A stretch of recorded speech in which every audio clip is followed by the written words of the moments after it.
Have you ever felt older than you really are? I'm not just talking about wrinkles or joint stiffness, but that feeling that time is speeding up, draining your energy, motivation, and joy along the way. The truth is, aging doesn't start where you might think, and if you don't put a stop to it now, you could be speeding up that process without even realizing it. Today, we're not going to talk about miracle creams or extreme diets. We're going to uncover 7 things you're probably doing without knowing it that are aging your body and mind. Things that, if you start avoiding them now, could make a huge difference in how you feel, how you live, and how you approach the years to come. If you feel like time is slipping away, stick around till the end. I promise, what you're about to learn can completely transform how you see and experience aging. My name's Gabriel, and if it's your first time here, I invite you to subscribe and turn on the notification bell. Stay with me till the end as we dive into the secrets to slow down aging and reclaim your vitality. Let's get started. Number 1. Aging starts in your mind, not your body. Many believe that aging shows up first in the body, but the real root of aging is found in the thoughts we allow to dominate our lives. It's not the number of years that makes us feel old, but the way we view the world and face it. This is where Stoic wisdom offers us a powerful insight you may not have considered: the ability to control our perception. Marcus Aurelius wrote in his Meditations, "Your life is what your thoughts make it." What if I told you that one of the greatest aging factors isn't time, but the negative thoughts we let take root in our minds? Constantly thinking about what you can no longer do, about what you've lost or missed opportunities, traps you in a mental cycle that ages your spirit far faster than any physical change.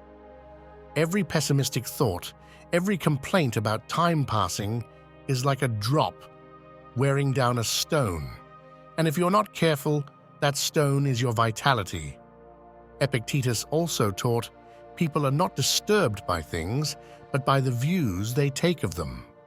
Often, it's not aging itself that makes you feel tired or defeated, but the way you view each new change in your life. When you see aging as an enemy slowly taking away everything you once were, all you're doing is giving it more power over you. But what happens if you change that perspective? What if you start to see it as a chance to let go of external expectations and live more fully? The mind is powerful. It drives every decision you make, and if you don't train it to stay flexible, youthful, and curious, it will inevitably start to age prematurely. Have you noticed how some people seem younger than they are, full of energy and enthusiasm for life? It's not because they have secret tricks for longevity, it's because they've learned to keep their minds active. They cultivate an openness to change, a curiosity for new things, and an acceptance of what's inevitable. Let me tell you a story. I once met a woman named Julia who was 75, but anyone looking at her would have guessed she was barely over 50.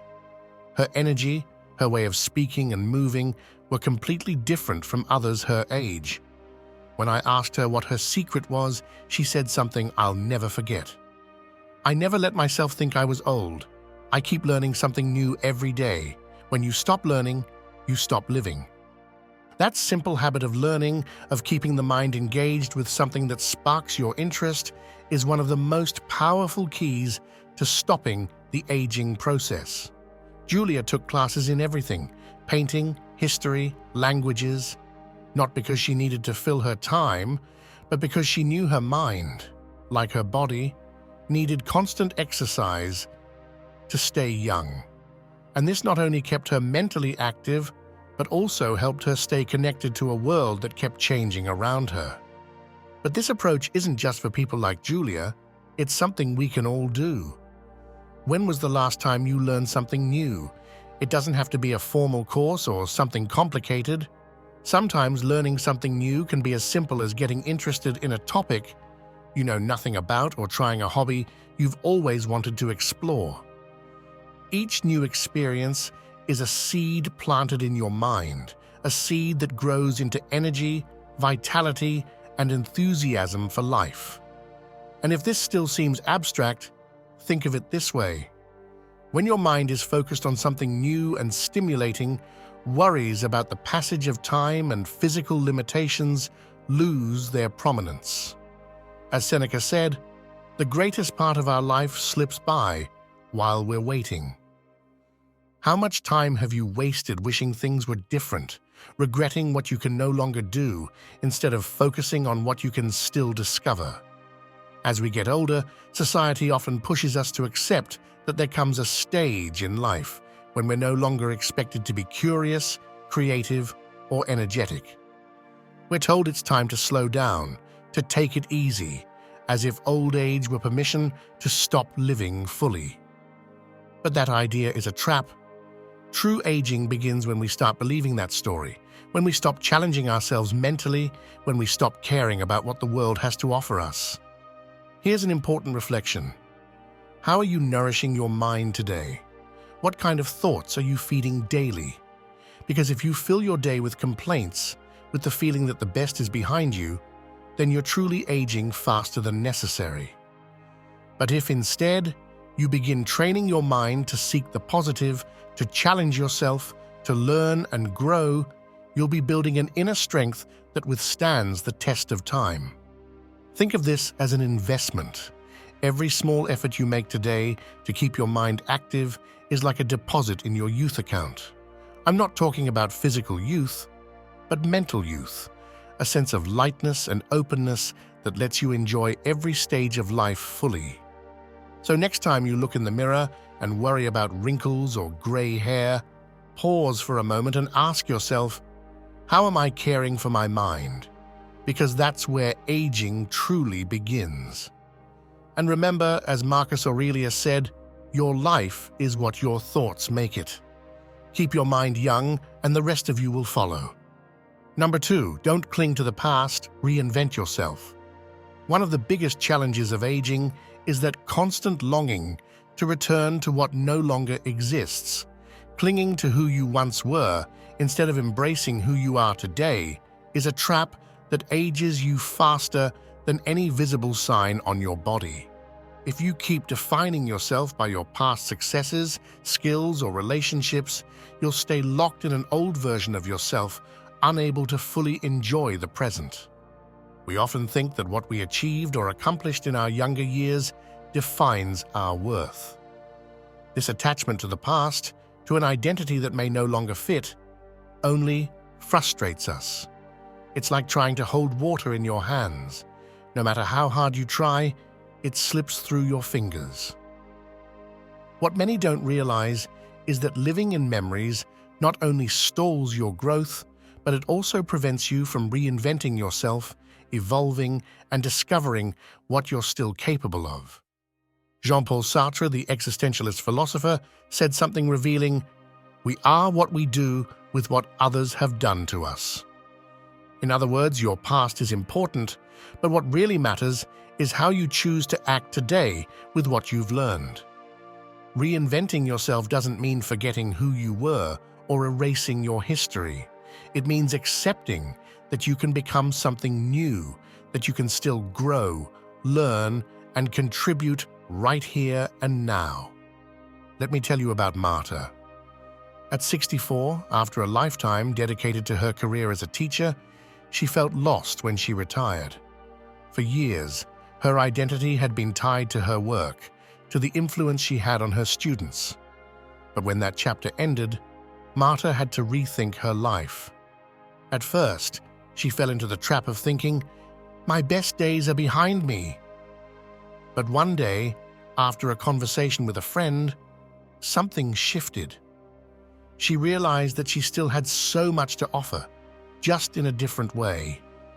She began pursuing painting, a passion she had set aside for decades, and discovered a new source of joy and purpose. Reinventing herself didn't mean abandoning her identity as a teacher. It meant expanding her definition of who she was. Reinvention isn't just an option, it's a necessity. You can't stop time, but you can decide how to respond to it. Heraclitus said, "Change is the only constant in life." Resisting that reality is what causes suffering, instead of trying to hold on to what no longer is. If you choose to flow with change and open yourself to new experiences, you'll find there's so much to discover in this stage of life. Reinvention doesn't have to be grand. Sometimes it's about small actions. It could be picking up a hobby you once loved, learning something new, or simply reconnecting with people who bring positivity to your life. The point is not to get stuck in what has passed, but to stay open to what's still to come. In the end, reinventing yourself means allowing yourself to live in the present, to stop looking back with nostalgia. Because if you keep holding on to who you no longer are, you'll miss out on the chance to discover who you can still become. And that, more than any wrinkle or physical limitation, is what truly ages the soul. Number 3, don't underestimate the power of movement. Movement is life. And I'm not just talking about intense workouts or strenuous physical activity, but about the simple act of keeping your body in motion, not letting a sedentary lifestyle take over. One of the most common mistakes we make as we age is believing that inactivity is inevitable, that endless rest is what the body needs. But what we don't use, we lose. And this is as true for muscles as it is for the mind. The body is designed to move. While the idea of staying active may seem exhausting, in reality, it's what keeps your vitality alive. Think of those people who, even at an advanced age, still walk, dance, and move with ease. It's not because time hasn't affected their bodies, but because they refuse to surrender to immobility. They understand that aging accelerates when we stop moving. And while physical limitations may increase with age, the key is to keep using what you have. This isn't about grand achievements. Sometimes the simplest actions are the most powerful. Walking a few minutes each day, gentle stretching, staying active in everyday tasks, simple movements like these help keep your joints flexible, your circulation flowing, and most importantly, your mind alert. The movement of the body and mental well-being are closely connected. When we come to a complete stop, the mind also begins to shut down. A friend of mine, Jose, is a great example. He had always been active, but after retiring, he started living a more sedentary life. The couch became his constant companion, and he soon began to notice pain in his legs, stiffness in his back, and a fatigue that didn't match his lack of activity. Ironically, the less he moved, the more tired he felt. What Jose didn't realize was that his body didn't need more rest. It was crying out for movement. I convinced him to start walking every morning, something simple and within anyone's reach. In a matter of weeks, the energy he thought he had lost started to come back. He didn't need marathons or long hours at the gym, just the commitment not to let his body stay idle. Here's an essential truth. It's not about the amount of movement, but the consistency that makes a real difference. You may have physical limitations, of course, but within those limits, there's a vast space to keep your body active. It's not about achieving perfect performance, but avoiding the paralysis that comes when we let comfort or fear of effort hold us back. There's something profound in this principle. Thomas Jefferson, one of the founding fathers of the United States, said, "Exercise and recreation are as necessary as reading. It's easy for a sound mind to rest in a sick body." When you move, you're not only benefiting your body, but you're also nourishing your mind. Physical and mental aging are more connected than we often think, and every time you refuse to stay still, you're making a conscious decision to care for both. Science backs this up too. Staying active, even with light movements, stimulates the production of endorphins, the hormones of well-being. That positive mood doesn't just make you feel younger, but it also helps you maintain an optimistic attitude toward whatever challenges come your way. And you don't need perfect physical health to enjoy the benefits of movement. Even if you're facing limitations, there are always ways to keep your body in motion. The key is not to give up. Sometimes movement may feel like a challenge. There will be days when tiredness, pain, or just a lack of motivation make you hesitate.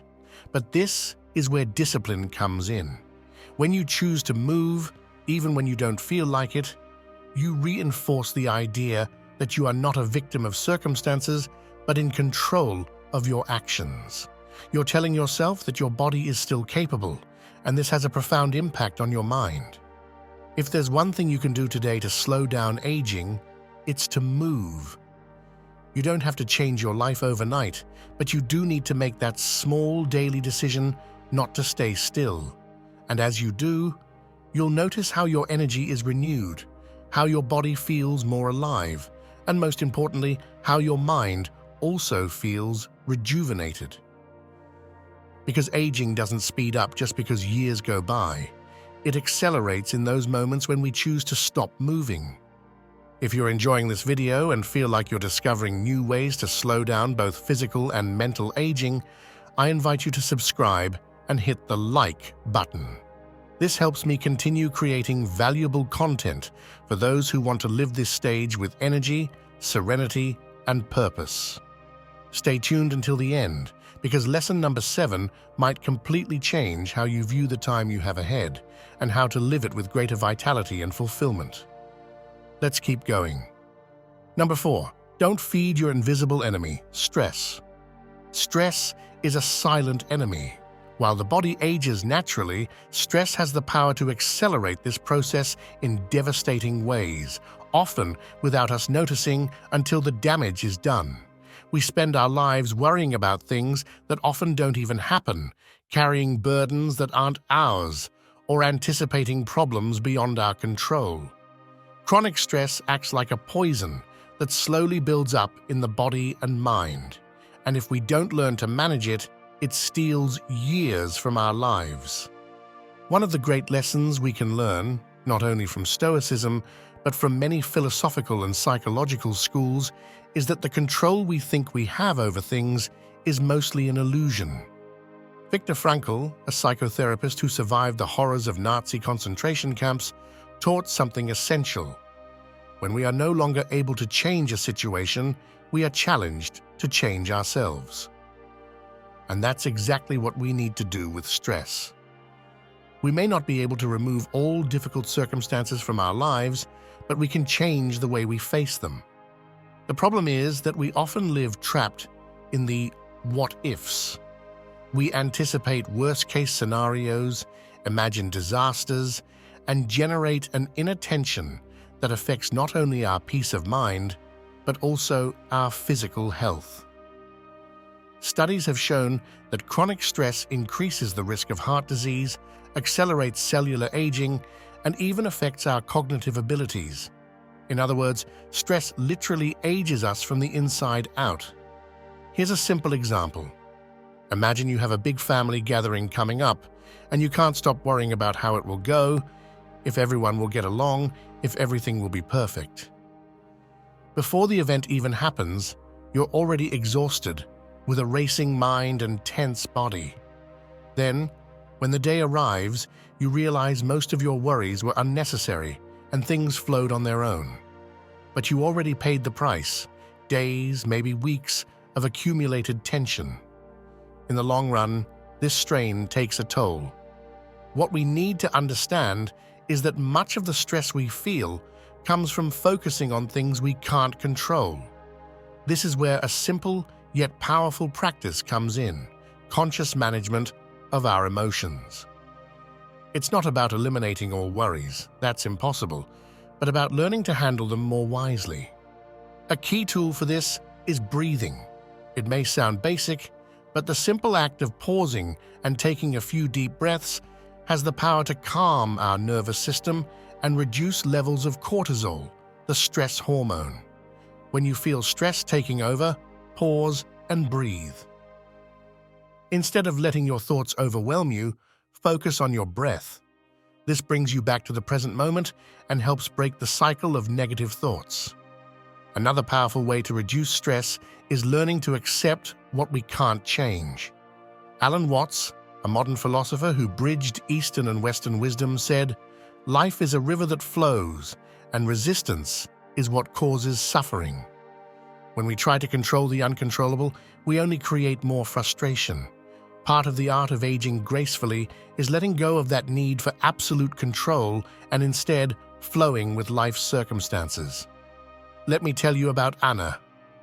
After losing her husband, she began suffering from chronic anxiety. Worrying about her future trapped her in a cycle of insomnia, exhaustion, and constant fear. Over time, Anna felt weaker, mentally and physically. Every little setback felt like an enormous problem. Then one day, a friend told her about meditation and the importance of accepting things as they are. At first, Anna was skeptical. It seemed like a waste of time to sit in silence and breathe. But over time, she noticed that by taking regular breaks during the day to breathe deeply, her stress levels decreased. Her problems didn't disappear, but her way of dealing with them changed dramatically. She began to feel calmer, and gradually, that sense of constant fatigue started to fade. What we learn from stories like Anna's is that inner peace doesn't come from eliminating all problems, but from changing how we react to them.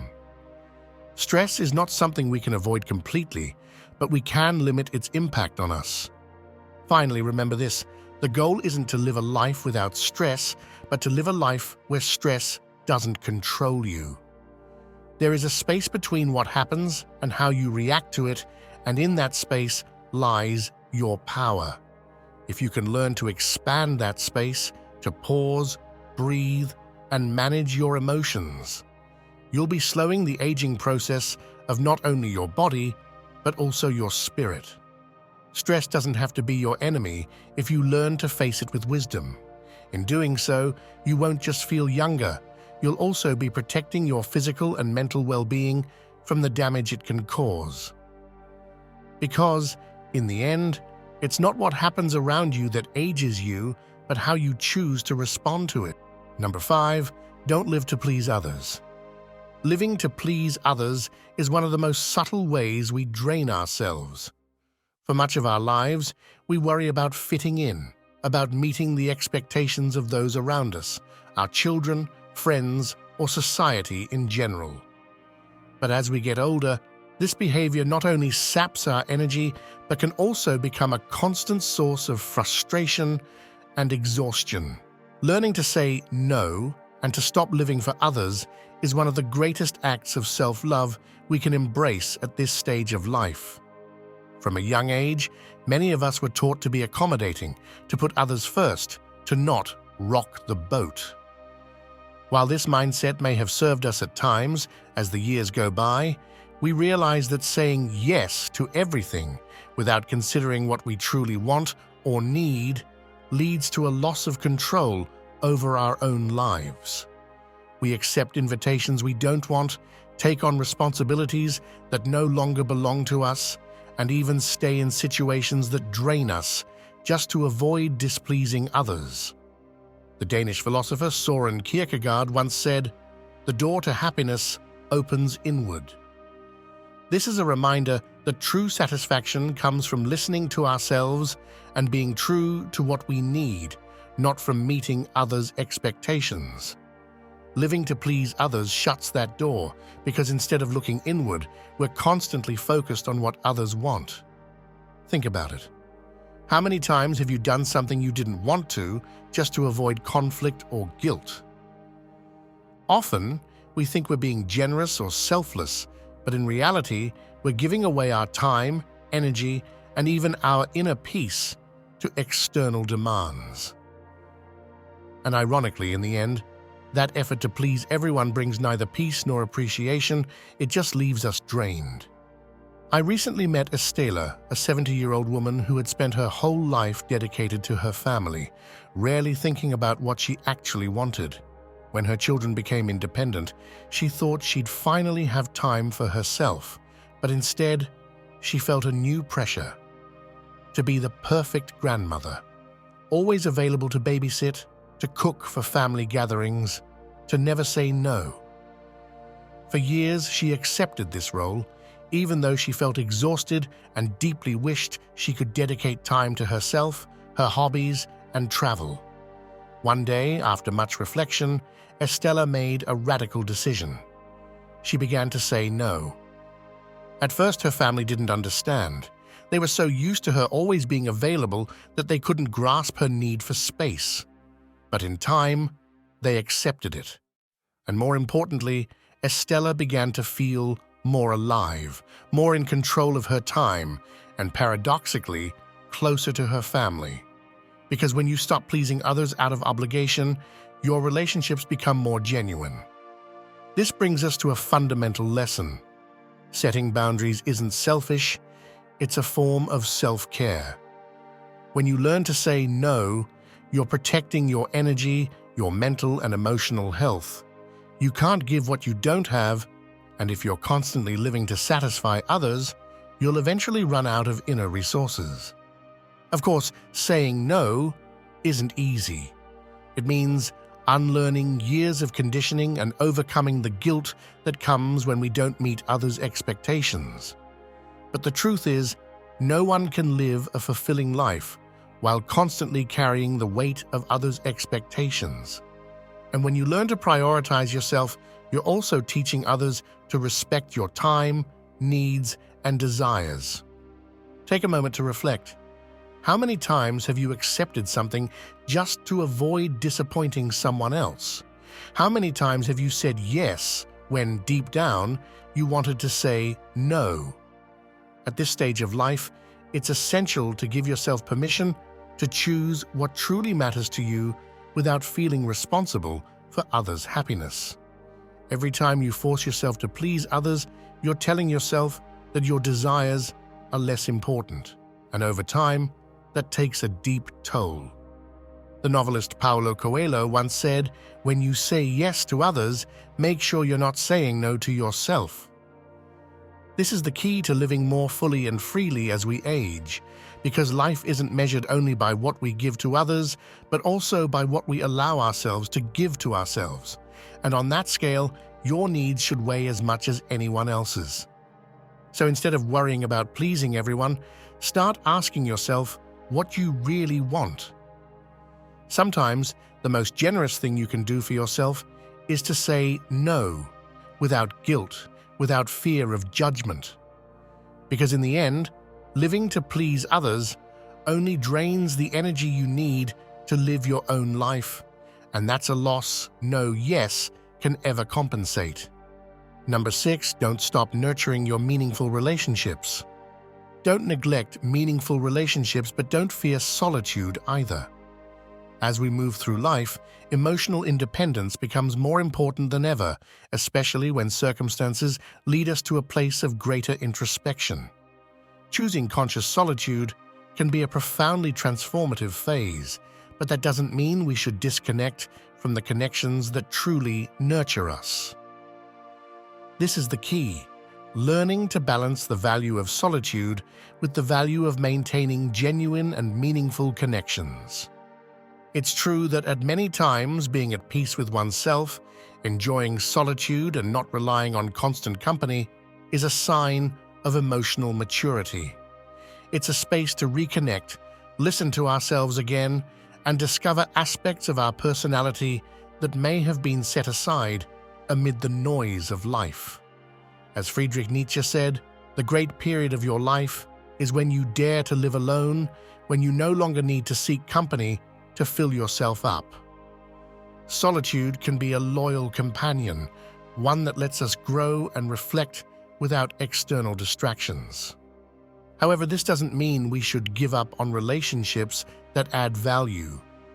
Choosing solitude doesn't mean choosing isolation. In fact, meaningful relationships, the few but authentic ones, help us nurture solitude in a healthy way, because they're not based on dependency or obligation, but on true connection. The challenge is finding balance, learning to enjoy your own company without neglecting the people who truly matter. Often, after the loss of a loved one or when children move out, a deep desire for solitude arises, a need to reconnect with oneself. And this is a completely natural phase. However, even in that personal journey, the relationships that truly matter are essential, not to fill a void, but because these connections let us share who we are and what we're learning along the way. They reflect our inner growth. Take the example of Clara. When her husband passed away, she felt an overwhelming need to withdraw from the world, to be with herself and reflect on her life. She spent months in solitude, enjoying moments of introspection, rediscovering her love for reading and gardening. But Clara never lost touch with her close friends. She didn't seek constant company, but those few relationships she maintained provided a space to share her journey through grief and growth. It wasn't about avoiding solitude, it was about complementing her inner journey with moments of human connection. This is where we must recognize the difference between chosen solitude and isolation. Conscious solitude is a powerful choice, but unintentional isolation, especially when it results from emotional disconnection, can be harmful. Meaningful relationships don't pull us away from ourselves. They allow us to be who we are without needing to disguise or please. They're the bonds that respect our independence, but remind us that it's healthy to sometimes step out of introspection and share life with others. Often, the quality of relationships we maintain in later life matters far more than the quantity. We don't need a large social circle to feel connected, but we do need those few relationships that bring something real. These relationships can take many forms. A close friend with whom you share deep reflections, a neighbor you enjoy a pleasant conversation with, or even a mentor or figure of emotional support who helps you through difficult times. What's important is that these bonds are authentic and let you be yourself without needing to fill empty spaces. One of the greatest lessons we can learn at this stage of life is that we don't need constant approval or superficial company to feel fulfilled. Solitude can be deeply enriching as long as we have around us those connections that, instead of stifling us or making demands, accompany us in our evolution. It's the balance between time with yourself and moments shared with others that creates true well-being. The poet Khalil Gibran put it well when he said, "Love one another, but make not a bond of love. Let it rather be a moving sea between the shores of your souls." This principle applies to all our relationships. When we leave space for solitude, the relationships we keep become more meaningful, more free, because they're not born out of need, but from a genuine desire to share moments, experiences, and growth. So, if you feel the pull towards solitude right now, that's okay. Embrace it. Conscious solitude can be one of the most powerful periods of self-discovery, but don't let go of the relationships that truly matter either. Keep those connections that add to your life, that respect your space, but remind you that through it all, we remain social beings. Maintain those close relationships, not out of dependency, but for the richness they bring to your journey. Solitude and connection aren't opposites. They're allies in your search for a full and balanced life. Number 7, don't neglect what you eat and drink. What you consume is much more than fuel for your body. It's a direct reflection of how you choose to care for yourself and ultimately how your body ages. Over the years, our eating habits play a crucial role in our vitality. Though many people underestimate it, the food we put on our plates and the drinks we choose have a profound impact on the quality of our years. As time goes on, it's easy to fall into the trap of letting convenience dictate our food choices. We get used to processed foods, quick solutions, and often forget that what we feed our body determines how it responds and regenerates. What we may not realize is that a poor diet full of refined sugars, saturated fats, and highly processed foods doesn't just affect our weight. It impacts our energy, immune system, and how our organs handle the natural wear of time. The good news is that it's never too late to make changes. Small daily choices in what you eat and drink can make a big difference to your long-term health.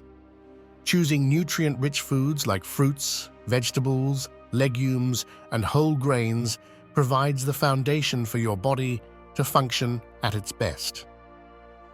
By prioritizing fresh and natural foods over processed ones, you're helping to reduce internal inflammation, one of the main causes of premature aging. This isn't about following extreme diets or depriving yourself. It's about finding a balance that lets you enjoy what you eat while caring for your body. For example, something as simple as cutting down on sugar can have immediate effects. You'll not only feel more energized, but also notice improvements in your skin, digestion, and mood. Excess sugar and trans fats increase the risk of chronic diseases, speed up cell deterioration, and affect cardiovascular health. Hydration is also key. Many of us don't drink enough water, and even mild dehydration can make your skin lose elasticity, make you feel more fatigued, and put extra strain on your organs. Staying hydrated is one of the simplest and most effective ways to support your body's natural regeneration process. Remember, what you drink is just as important as what you eat. Limiting sugary drinks, sodas, and alcohol also helps reduce cellular aging and keeps your mind sharper. Moderation is essential. As Hippocrates said, "Let food be thy medicine, and medicine be thy food." The goal isn't to deny yourself pleasures, but to make sure that what you choose to consume each day helps you live with greater vitality. Incorporating healthy fats like those from avocados and nuts, along with plenty of fiber, lean proteins, and antioxidants, can revitalize your body, making you feel lighter, stronger, and most importantly, younger. I'm reminded of Mary, a 72-year-old woman who, for much of her life, didn't pay much attention to her diet.